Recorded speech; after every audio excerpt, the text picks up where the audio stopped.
नमस्कार व्यूअर्स। आज मैं आपके लिए सहेली की सीख कहानी लेकर आई हूँ। अगर आपको कहानी पसंद आए तो हमें कमेंट्स करके ज़रूर बताएं कि आपको कहानी कैसी लगी, और हमारे चैनल को सब्सक्राइब कर लीजिए ताकि और भी नई नई कहानी हम आपके लिए लाते रहें। सहेली की सीख। प्रज्ञा पल्लवी की माँ को देखकर क्या सोच रही थी। पल्लवी और प्रज्ञा की कुछ दिन पहले ही मित्रता हुई थी। एक दिन स्कूल से घर लौटते समय प्रज्ञा ने पल्लवी को अपने घर चलने के लिए कहा तो पल्लवी अपनी असमर्थता जताती हुई बोली, नहीं आज नहीं, मैं फिर किसी दिन आऊँगी। आज क्यों नहीं, आज ही चलना होगा, प्रज्ञा जिद करती हुई आगे बोली। हमारे गैराज में आज सुबह ही क्रोकोडाइल ने 3 बच्चे दिए हैं। क्रोकोडाइल प्रज्ञा की पालतू पोमेरियन कुतिया का नाम था। 2 सुंदर सुंदर सफ़ेद और एक काला चितवरा है। प्रज्ञा हाथों को नचाते हुए पिल्लों की सुंदरता का वर्णन करने लगी। अच्छा, तब तो मैं उन्हें देखने कल ज़रूर आऊँगी। ज़रूर आओगी ना? बादरा, कहती हुई पल्लवी अपने घर की ओर जाने वाली गली में मुड़ गई। दूसरे दिन शाम को पल्लवी प्रज्ञा के घर पहुंची। पल्लवी का हाथ पकड़कर लगभग खींचते हुए प्रज्ञा उसे अपने गैराज की ओर ले गई। देखो, है ना सुंदर सुंदर पिल्ले, बताओ इनका क्या नाम रखें? अपनी सहेली को दिखाती हुई प्रज्ञा ने अपनी गोल गोल आंखें घुमाते मटकाते हुए पूछा। आहा, इतने सुंदर पिल्ले, नाम भी इनके इतने ही सुंदर होने चाहिए। कुछ सोचती हुई पल्लवी काले चितकबरे पिल्ले की ओर इशारा करते हुए बोली, इसका नाम ब्राउनी ठीक रहेगा। हाँ बिल्कुल ठीक है, इन दोनों का नाम वाइटी और ब्राउनी रख लेते हैं। दोनों सहेलियां पिल्लों को प्यार करने में मग्न थीं। पल्लवी सफ़ेद पिल्ले वाइटी को गोद में उठाकर पुचकार रही थी कि वाइटी झट से अपनी माँ की ओर कूद गया और चपर चपर अपनी माँ का दूध पीने लगा। यह देख प्रज्ञा पिल्ले की पीठ सहलाते हुई कहने लगी, भूख लगी है तुझे वाइटी? ठीक है, जा दूध पी ले अपनी माँ का। इतने में प्रज्ञा को माँ ने आवाज़ दी, पर प्रज्ञा ने सुनकर भी अनसुना कर दिया। यह देख पल्लवी बोली, प्रज्ञा तुम्हें तुम्हारी माँ पुकार रही है। करने दो, माँ की तो आदत है। लापरवाही से कंधे उचकाती हुई प्रज्ञा बोली और दोबारा पिल्लों से खेलने लगी। फिर माँ की आवाज़ सुनाई दी तो पल्लवी बोली, प्रज्ञा तुम्हारी माँ नाराज़ हो जाएगी।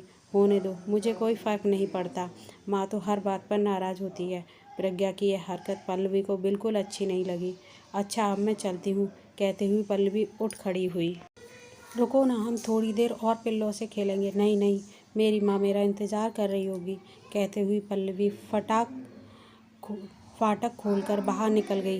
दूसरे दिन स्कूल में प्रज्ञा का पेन पल्लवी के पास रह गया था। घर आकर प्रज्ञा जब स्कूल का काम करने लगी तो उसे पेन की याद आई। वह तुरंत पल्लवी के घर पहुंची। उस समय पल्लवी पलंग पर बैठी धुले हुए सूखे कपड़ों की तह बनाकर समेट रही थी। आओ प्रज्ञा, प्रज्ञा को देख पल्लवी ने कहा और प्रज्ञा का परिचय अपनी माँ से कराया। पल्लवी की माँ खुश होते हुए बोली, बैठो बेटी, मैं अभी तुम्हारे लिए आइसक्रीम लेकर आती हूँ। प्रज्ञा को आइसक्रीम बहुत पसंद थी। वह मन ही मन खुश होती हुई सोच रही थी कि पल्लवी की माँ कितनी अच्छी है। वह पल्लवी की माँ और अपनी माँ की तुलना करने लगी। कभी कोई सहेली आ जाती है तब भी मेरी माँ ख्याल नहीं करती और ऊपर से किसी न किसी काम के लिए पुकारती रहती है। प्रज्ञा को पल्लवी के यहाँ बहुत अच्छा लगा। उसके बाद वह अक्सर पल्लवी के यहाँ जाने लगी। वह देखती पल्लवी कभी रसोई में रखे गीले बर्तनों को पोंछ कर रख रही थी तो कभी फर्श पर पोछा लगा रही थी। उसके आते ही वह झट से उसके साथ खेलने लग जाती, पर पल्लवी की माँ कभी पल्लवी के बीच में नहीं पुकारती और ऊपर से वे हमेशा कुछ न कुछ खाने को भी देती। एक दिन तो उसके आश्चर्य की हद हो गई। उस दिन टीवी पर एक बढ़िया फिल्म आ रही थी और पल्लवी के माँ के साथ आलू के चिप्स सुखाने में मग्न थी। उफ, कितना उबाऊ काम करती हो तुम, प्रज्ञा पल्लवी के कानों के पास मुंह ले जाकर फुसफुसाती हुई बोली। चलो टीवी देखते हैं।